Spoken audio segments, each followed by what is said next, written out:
Are you one of those people who think putting wet phones in rice to draw the water out is a good idea? If you are, then you are wrong. Apple advises against placing wet phones in a bag of rice as it could allow small particles of rice to damage the device. The company also advises against using external heat sources and compressed air to blow off liquid. Instead, Apple suggests tapping the phone against your hand with the connector pointing down, like getting water out of your hair after swimming. Leave the phone in an area with good airflow to dry and wait 30 minutes before charging.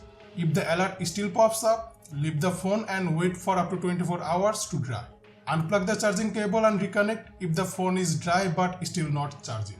Rice was once believed to be the solution to dry out waterlogged electronic devices faster, but it was likely the time spent powered down and out of your hands that helped. That's all for today, and I'll see you in the next video.